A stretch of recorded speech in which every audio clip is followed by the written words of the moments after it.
Donc, habituellement, la mise au point d'un vaccin du début jusqu'à la mise sur le marché, on considère une durée moyenne de 12 à 15 ans. Donc, dans le cas d'une urgence comme celle-ci, il y a des technologies, d'une part, et des procédures accélérées d'essais cliniques qui permettent d'aller plus vite. Je pense que raisonnablement, parler d'un délai d'un an, 15 mois, c'est bien. Dire plus court, c'est très risqué. Dans notre laboratoire, on est au début du programme, on a commencé depuis 3 semaines, 1 mois, et on est en train de construire le candidat vaccin. Donc une fois qu'on a produit ce virus, ça va assez vite. Ensuite, on le teste chez des animaux, d'abord les souris. Deuxième étape, c'est la fabrication industrielle. Et il y a des essais de toxicité chez l'animal qui sont faits en parallèle de la fabrication industrielle.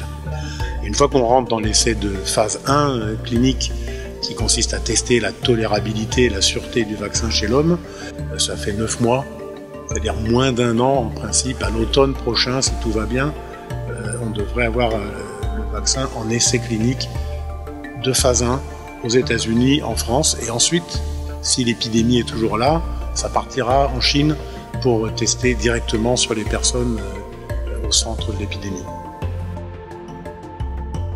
Donc c'est vrai qu'en France, on est apparemment le pays qui est le plus méfiant des vaccins, et qu'il y a 30% des Français qui expriment qu'ils sont méfiants des vaccins, mais dans la réalité, ils sont quand même vaccinés, parce qu'ils ont peur de la maladie. Le vaccin contre le SARS, on l'a fait nous. La question, c'est là que c'est un virus qui est différent, donc on est obligé de faire.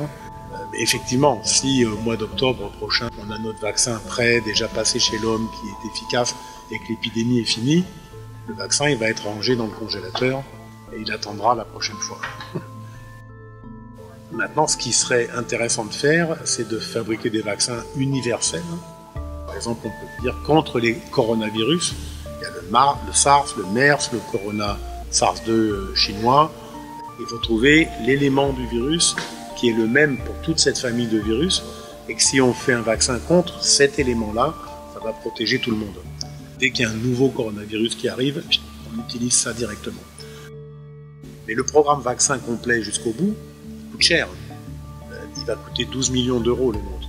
Là, sur le programme vaccin, on collabore avec une équipe américaine, un industriel autrichien, et on va collaborer avec d'autres équipes, une équipe clinique à Paris, une équipe clinique aux États-Unis. Le reste du monde est préservé, merci la Chine, parce que c'est très bien fait de contrôler ça. Et les gens ne circulent plus et c'est très pénalisant pour les Chinois. Donc je suis très respectueux de l'effort qu'ils font, parce que pour l'instant c'est eux qui sont sur le devant, qui font le travail. Ensuite, s'ils ont besoin de nous pour certaines choses, ou si notre candidat vaccin les intéresse, on est prêt, on est ouvert à collaborer, à développer des essais cliniques, également en Chine bien évidemment.